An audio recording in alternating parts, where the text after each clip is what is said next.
et bienvenue dans Avis de recherche. Vous vous demandez probablement qui sont ces étranges énergumènes qu'on appelle des chercheurs. Hein, ces personnes un peu bizarres qui s'enferment dans des laboratoires et qui cherchent des trucs. Alors quand on parle de recherche dans les sciences dites dures, hein, en maths, en physique, en médecine, etc., là en général on voit plus ou moins l'utilité. Trouver des remèdes aux maladies de tout genre, améliorer nos technologies diverses, comprendre l'univers, etc. Mais les chercheurs en sciences humaines, l'histoire, la philo, la socio, tout ça, hein, c'est des sciences. Ah bah oui, parce que comprendre l'univers, ok, mais alors comprendre l'homme, bien entendu, toutes ces disciplines sont des sciences aussi, oui, avec des laboratoires, tout ça. Alors pour comprendre un peu mieux ce que font les chercheurs en sciences humaines, je vous propose, avec ces vidéos, de découvrir à chaque épisode un exemple concret d'une recherche actuelle. Cette émission est proposée dans le cadre du magazine Mondes Sociaux, un magazine qui vulgarise les sciences humaines. La première recherche que je vais vous présenter est le travail de Brigitte Lyon, qui est professeure en histoire et archéologie à l'université Charles de Gaulle à Lille, spécialiste, entre autres, de l'histoire des femmes et du genre au Proche et au Moyen-Orient dans l'Antiquité. Je vous propose donc de découvrir l'un de ses articles publiés tout récemment dans le numéro 22 de la revue Anabase, qui est une revue publiée par l'équipe toulousaine Erasme et qui est spécialisée dans l'Antiquité et dans sa réappropriation au fil de l'histoire. Mon exemplaire un petit peu vécu parce que je l'ai dévoré. L'article de Brigitte Lyon s'intitule « Mariage paléo-babylonien typique et atypique ». Vous l'aurez compris, la chercheuse nous parle de mariage, principalement sur le plan juridique, vous allez voir. Ok, mais paléo-babylonien, ça veut dire quoi ?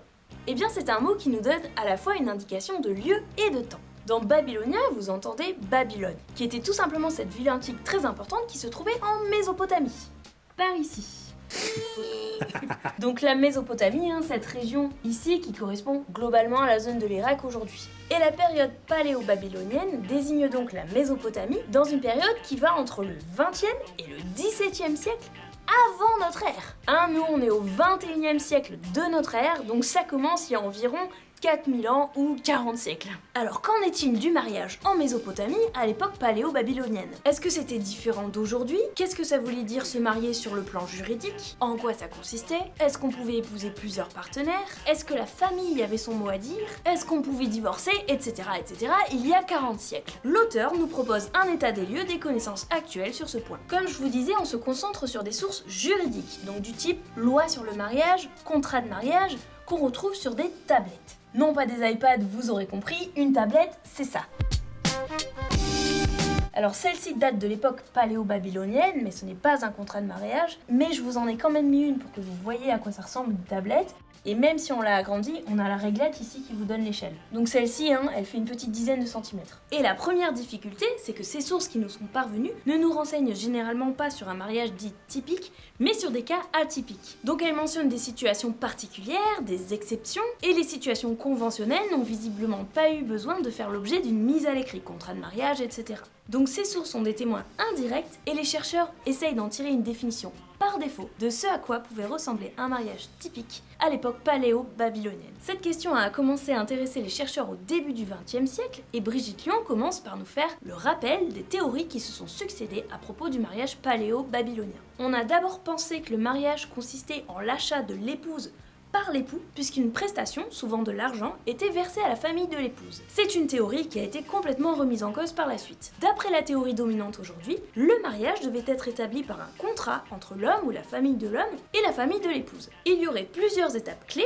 d'abord cet accord, ensuite le mari vient réclamer son épouse au foyer de sa belle famille, et enfin le mariage est accompli, mais tout le monde n'est pas d'accord sur comment et à quel moment. Changement de foyer de la femme, rapport sexuel, ou simplement échange de paroles solennelles. Bien sûr, c'est un schéma théorique, mais on n'est pas sûr que ça se soit tout le temps passé comme ça. Les sources, comme je vous l'ai dit, ne parlent généralement que de situations atypiques. Et il est intéressant de constater qu'il y a 4000 ans, il était possible d'assouplir les règles du mariage pour répondre à diverses situations. Voici donc plusieurs exemples de situations dites atypiques. Tout d'abord, il existait des mariages bigames, donc avec 2 femmes. Le mariage était généralement monogame, mais en cas de stérilité du couple, dont la responsabilité était toujours attribuée à la femme, la bigamie était permise. Cette stérilité pouvait d'ailleurs ne pas être naturelle, mais liée au statut religieux de certaines femmes qui étaient autorisées à se marier, mais pas à enfanter. Donc, contrairement à ce qui a pu exister par la suite, pour la femme, le mariage n'était pas forcément synonyme d'enfantement. On pouvait aussi associer au mariage un acte d'adoption. L'un des conjoints, que ce soit l'homme ou la femme, pouvait adopter les enfants que l'autre l'autre conjoint avait d'une union précédente. Le contrat de mariage contenait aussi une clause de divorce. On va voir après dans quelles conditions. Et dans ce cas-là, s'il y avait eu adoption, il pouvait aussi y avoir reniement d'adoption par l'une des parties. Donc on pouvait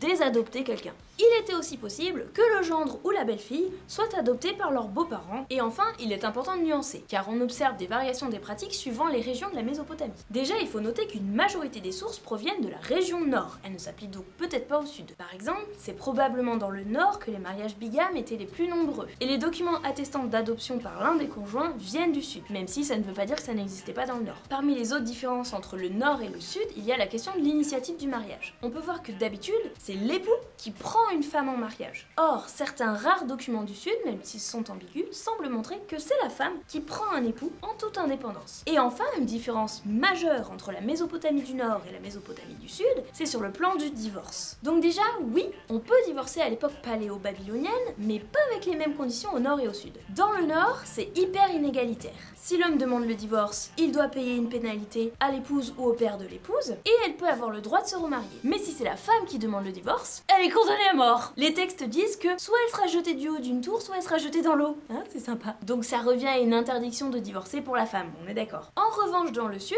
la situation est plus favorable aux femmes. On a trouvé un certain nombre de documents où il y a parité dans le divorce. Les deux conjoints peuvent demander le divorce. Et dans cette région, la peine la plus lourde connue à ce jour pour une femme, c'est l'esclavage. Déjà pas très sympa, mais elle ne meurt pas. Voilà, donc ces exemples de contrats de mariage ne permettent que de donner une définition par défaut du mariage considéré comme typique. Mais ils montrent aussi qu'il était possible d'y faire une entorse. Pour ma part, j'ai choisi de vous parler de cette recherche puisque nous connaissons une époque où le mariage évolue sur le plan juridique, c'est vraiment une question actuelle, et il me semble intéressant de se demander quelle forme juridique pouvait avoir le mariage autrefois et ailleurs, et de se rendre compte que de tout temps, il évolue, et sa diversité et sa complexité ne datent pas d'hier. Cet article est la mise à l'écrit d'une communication que Brigitte Lyon avait fait lors d'une journée d'études à l'INA à Paris, portant sur l'archéologie du mariage et qui s'était tenue le 17 janvier 2014. Je précise qu'il est écrit de manière très accessible pour le plus grand nombre, et outre le fait qu'on s'aventurera pas trop à essayer de prononcer les mots mésopotamiens, mais ça c'est pas un problème quand on lit pour soi, l'auteur a su mettre son travail à la portée des non-spécialistes. Si vous voulez en savoir plus, n'hésitez pas à vous procurer la revue dans toutes les bonnes bibliothèques universitaires, et moi je vous dis à très vite pour un nouvel avis de recherche. Toutes les bonnes bibliothèques universitaires. Tu l'as dit à l'envers la revue.